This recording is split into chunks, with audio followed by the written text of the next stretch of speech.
changé votre vie, mes amis. Vous avez bien récupéré. Vous avez réfléchi à la notion du bien et du mal. Ouais. Alors continuez. Nous allons voir aussi les peurs et la peur en général. Beaucoup de gens vivent sous l'influence de la peur. Pensons à la peur de la maladie, des accidents, de la récession, du licenciement, mais aussi à la peur du patron ou des collègues. N'oublions pas la peur de la responsabilité, de l'opinion, la peur du cambriolage, la peur de l'agression, la peur de la guerre. Arrêtons-nous là. On pourrait continuer avec des centaines de peurs, peut-être même des milliers de peurs différentes. Alors pour circonscrire ces peurs, nous avons inventé deux choses. Les assurances et l'état social. Tous deux constituent au moins un filet de protection matérielle. L'importance de ces deux institutions démontre bien l'ampleur de nos peurs. D'énormes sommes d'argent y sont administrées. Dans un monde matériel, il paraît normal de s'attacher à une certaine sécurité avec de l'argent. Mais le problème de fond, c'est qu'intérieurement, nous vivons dans l'incertitude. Et l'incertitude mène à la peur. La peur mène non seulement aux assurances, mais aussi au conflit, aux attitudes défensives et à l'agression. Plus on a d'incertitude, plus on a peur. Plus on doit se défendre et plus on agresse. Bien sûr, une personne qui vit dans l'incertitude est impuissante. Une personne réellement puissante ne saura pas le jouer de l'incertitude. En conséquence, elle ne connaîtra pas la peur. La peur découle donc de l'incertitude humaine. L'incertitude est un manque de confiance en nous-mêmes, ou alors dans le monde. Ce qui nous amène doucement à une considération très intéressante. La plupart des êtres humains appartiennent à une religion et croient en un Dieu. Généralement, il s'agit d'un Dieu très très puissant. Mais si les gens croient en Dieu, et que ces mêmes gens ont peur et contractent des assurances, ça signifie simplement que la confiance en Dieu, c'est bien. Mais les assurances, c'est plus sûr. Ce qui nous manque, c'est une confiance fondamentale en Dieu, ou en la vie, ou en l'univers. Peu importe le nom que l'on peut donner à cette force. Si cette force était reconnue, la peur ne pourrait pas exister. Je vous demanderai de bien vouloir noter ceci. C'est extrêmement puissant. Ce qui nous manque, c'est une confiance fondamentale en Dieu, en la vie, en l'univers, peu importe son nom. Si cette force était reconnue, la peur ne pourrait pas exister. Ayez confiance et vous n'aurez pas peur. Pour l'instant, intéressons-nous aux conséquences de la peur. La peur nous pousse à nous accrocher à des dogmes, à des jugements, à des systèmes de croyances. Nous nous accrochons à des places de travail, à certaines personnes. Nous pensons que cela nous fournira sécurité, identité et orientation. Mais cela produit surtout des effets dramatiques. En nous accrochant, nous faisons obstacle à la vie et à notre propre développement. Ce que nous bloquons ne peut plus circuler. Ce qui ne peut plus circuler meurt. Ce n'est pas de la théorie. Cela se vérifie dans la pratique quotidienne. Un de mes clients m'a parlé d'un de ses collaborateurs emporté en moins de 6 mois par un cancer. Avec des efforts désespérés, cet homme a fini sa vie agrippé à tout ce qu'il connaissait. L'autre jour, j'ai entendu parler d'une théorie étonnante. Une femme m'a affirmé que la peur était nécessaire car elle nous protégeait du danger. La peur protège du danger. Si je veux conduire sans accident d'un point A à un point B, je ne dois pas avoir peur afin qu'il ne m'arrive rien.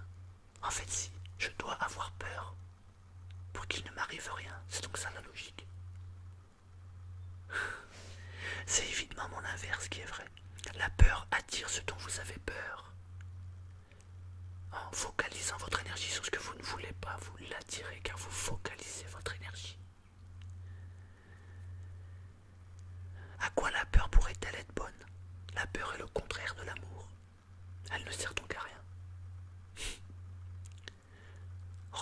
tard sur ce thème.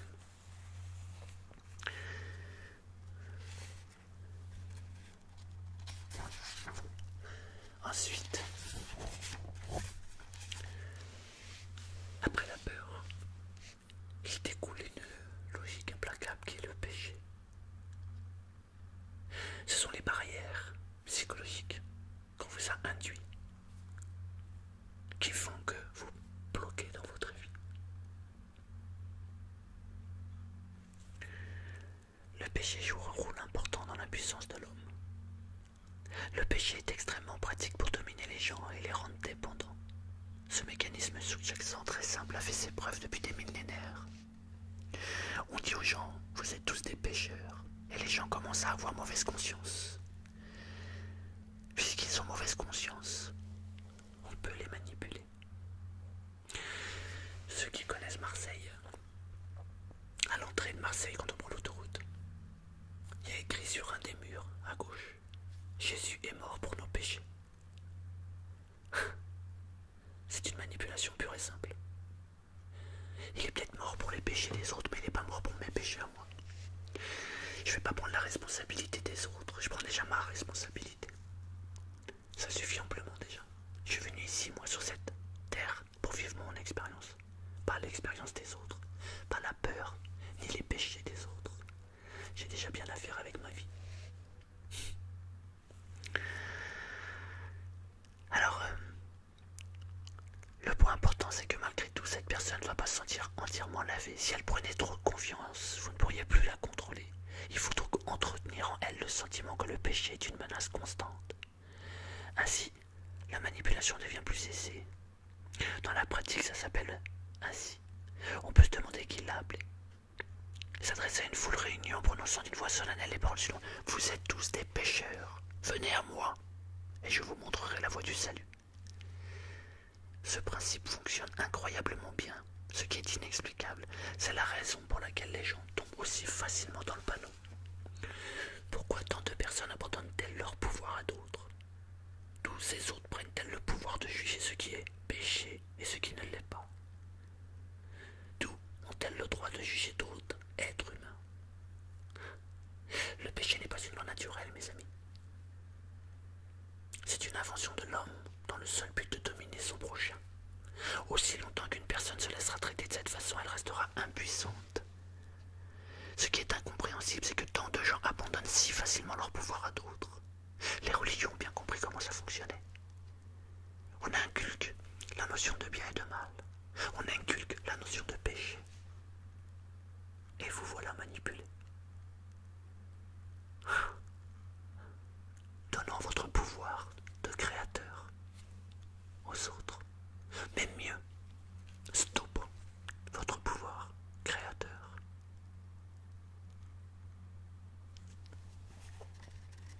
Ne jugez pas, afin de ne pas être jugé.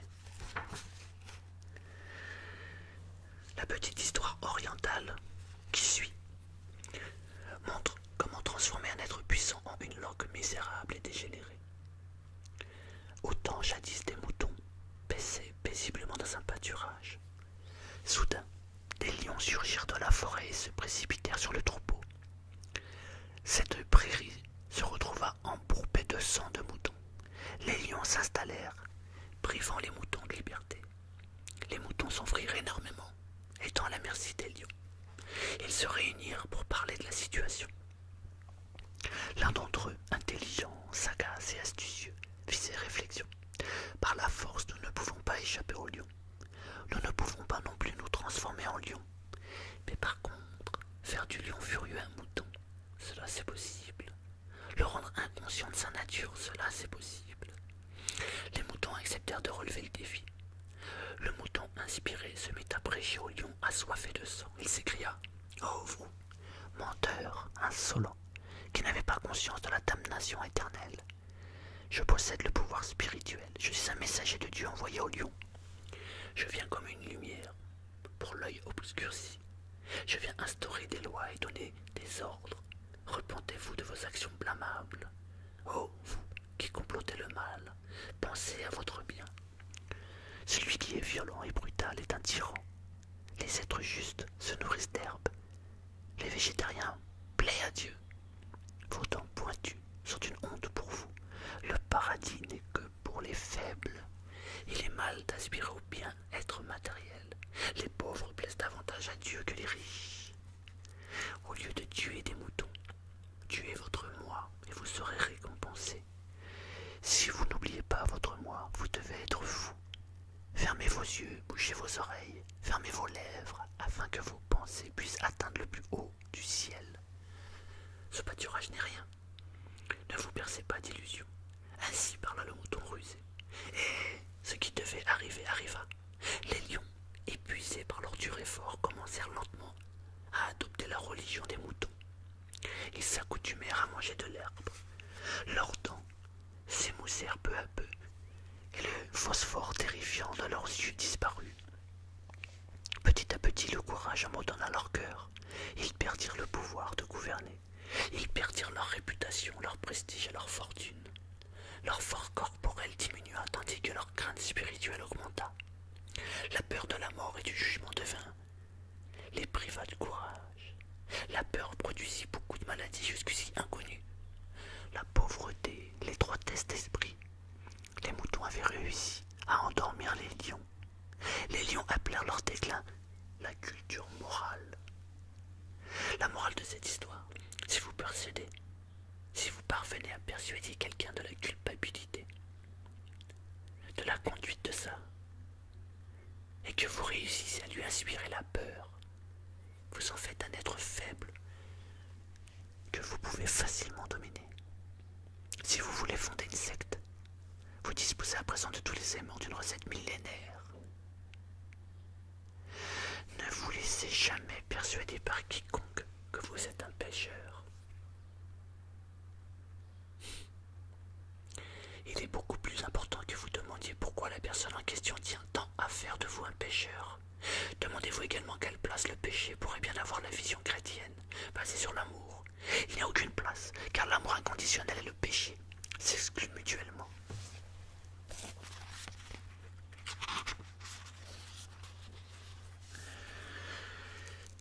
Alors comment on capte nos énergies? On a vu que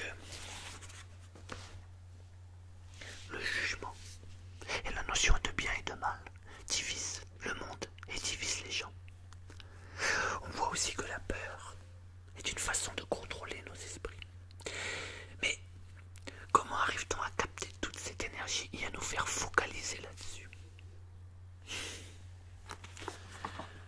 On va prendre appui sur Transurfing. Des groupes d'individus pensant à la même chose créent des structures énergétiques basées sur de l'information, appelées balanciers. Ces structures se développent éventuellement par la suite de façon indépendante. Les balanciers créent leurs propres lois et amènent les gens à leur obéir. Ce que ces personnes ne réalisent pas, c'est qu'elles agissent contre leur propre volonté, dans l'intérêt de ces balanciers. Comment sortir des suggestions qui se collent à nous, comme de la glu? Mettez-vous en location. On nous a toujours dit, depuis que nous sommes enfants, qu'il fallait nous soumettre à la volonté de quelqu'un d'autre, accomplir nos devoirs, servir notre pays, nos familles, le parti politique, la compagnie pour laquelle nous travaillons, le gouvernement. On nous a dit de nous soumettre à la volonté de n'importe qui aussi longtemps que notre volonté ne serait pas prioritaire. Tout le monde a plus ou moins le sens des obligations, de la responsabilité et de la culpabilité. Tout le monde, d'une façon ou d'une autre, sert dans différents groupes et organisations. Comme sa famille, sa société, ses écoles, son travail, son parti politique, le gouvernement, etc. Toutes ces structures apparaissent et commencent à se développer lorsqu'un groupe de gens commence à penser et à agir dans les mêmes directions.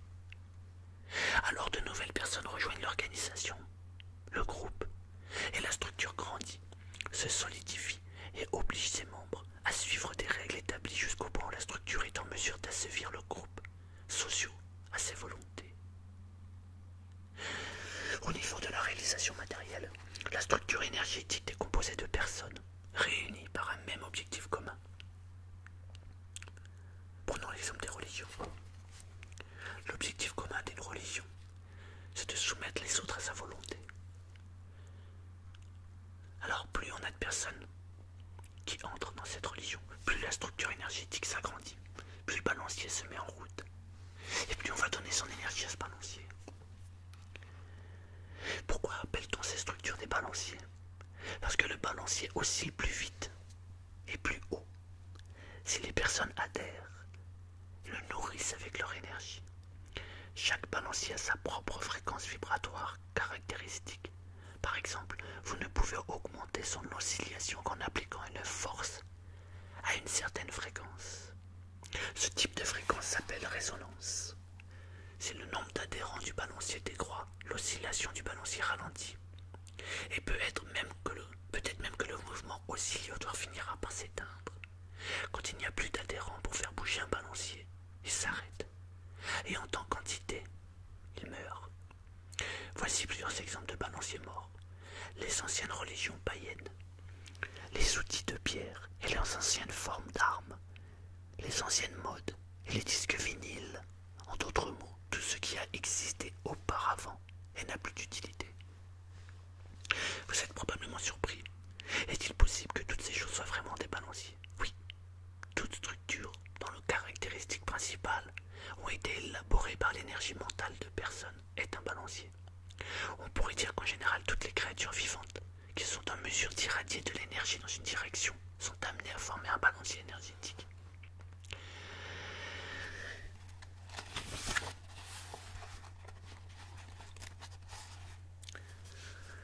Tout balancier est destructif par nature. C'est parce qu'il prend l'énergie de ses adhérents et leur impose sa puissance. La capacité de destruction d'un balancier vient évidemment du fait qu'il ne se soucie pas du destin de chacun de ses adhérents. Le balancier n'a qu'un seul but, maintenir un flux d'énergie constant en provenance de ses adhérents sans se soucier du bien ou du mal que cela peut faire. Si une personne est sous influence du système, elle doit vivre sa vie en accord avec les lois du système. Sinon, le système la recrachera comme un chewing-gum après l'avoir bien mastiqué. On peut facilement anéantir sa vie et être sous l'influence d'un balancier destructeur. Une personne chanceuse trouvera sa place dans le système au sein duquel elle se sentira comme un poisson dans l'eau. En tant qu'adhérent, la personne donne son énergie au balancier qui, en retour, lui procure un environnement dans lequel elle peut vivre. Mais dès qu'un adhérent ne respecte plus les règles d'une structure donnée, la fréquence de son énergie mentale n'est plus synchronisée avec la fréquence de résonance du balancier. Le balancier ne reçoit plus d'énergie de cet adhérent, avec pour résultat que cet adhérent obstiné sera rejeté du système, voire même détruit.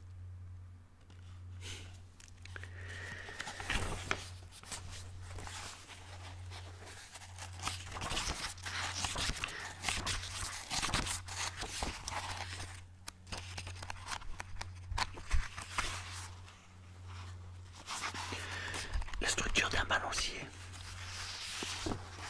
Un balancier se nourrit d'énergie, et il se nourrit de l'énergie de ses adhérents et amplifie ainsi son oscillation. Un balancier essaie d'attirer le plus de supporters possible pour recevoir le plus d'énergie possible. Un balancier dresse son groupe d'adhérents contre tous les autres groupes. Regardez, nous sommes meilleurs que les autres. Un balancier est agressif, en accusant tous ceux qui ne veulent pas lui adhérer, et essaie de le conquérir et de le neutraliser ou de les supprimer tous ensemble. Un balancier se couvre d'un masque attractif, de bonne apparence, se part de nobles buts et joue avec les émotions des gens. Tout ceci pour justifier ses propres actions et conquérir le plus d'adhérents possible. Nous sommes entourés de balanciers. Par exemple, si vous êtes supporter de l'OM, vous faites partie de la structure du balancier de l'OM, des supporters de l'OM. En face de vous, vous avez les supporters de Saint-Étienne, de Lyon ou de Paris Saint-Germain. Et vous êtes donc contre ces balanciers. Vous êtes contre cette structure énergétique. Et vous donnez toute votre énergie à cette structure qui est les supporters de l'OM. Et vous faites avaler. Et quand vous réfléchissez 2 minutes et que vous vous dites « mais je dégage trop de mauvaises choses, je veux sortir de cette structure », vous êtes éjecté. Vous ne faites plus partie de ce groupe et on vous regarde d'une autre manière, on vous regarde différemment. C'est comme ça que les balanciers se structurent. Ils avalent votre énergie, à vous tous. Et nous sommes entourés de balancier tout autour de nous. Pour désactiver le balancier, il est nécessaire de détourner le scénario du jeu. Une visualisation positive désactive en douceur un balancier homme. Vous recevez l'énergie d'un balancier désactivé. Les problèmes se révolvent grâce à l'échec ou la désactivation des balanciers qui les ont initialement créés. Pour solutionner vos problèmes, mettez-vous en location. Vous devez trouver vos propres balanciers pour éviter un état suspendu. Vous devez prendre l'habitude de vous rappeler tout cela. Comment on fait pour éviter d'être dans un balancier qui prend toute notre énergie? On se met en location, en prenant conscience que nous sommes en train de donner notre énergie.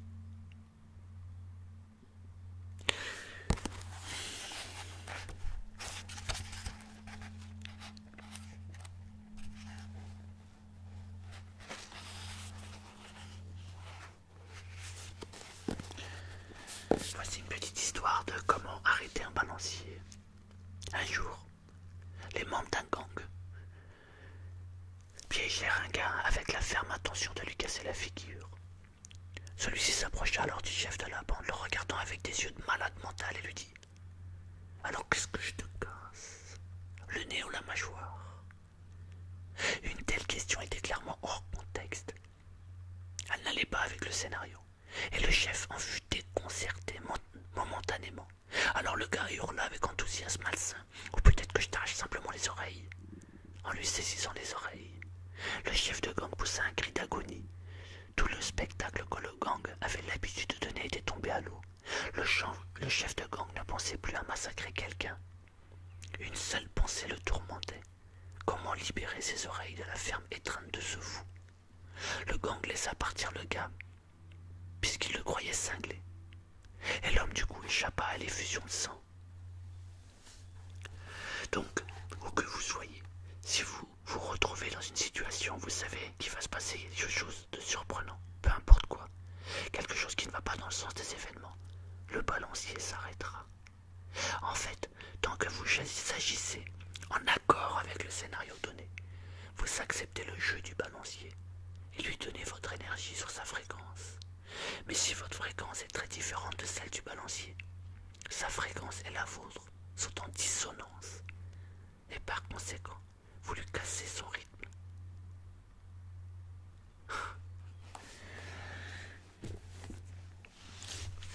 Un balancier, c'est une structure d'énergie qui accapare votre énergie.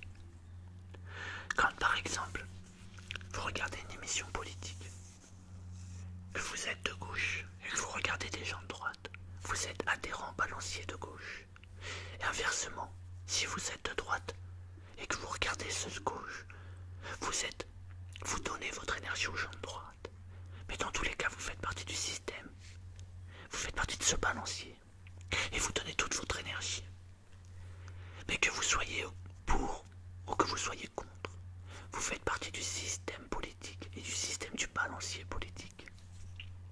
À l'intérieur même de ce système de balancier, il y a deux structures, la gauche, la droite, l'extrême gauche, l'extrême droite. Mais la structure principale, c'est le balancier politique.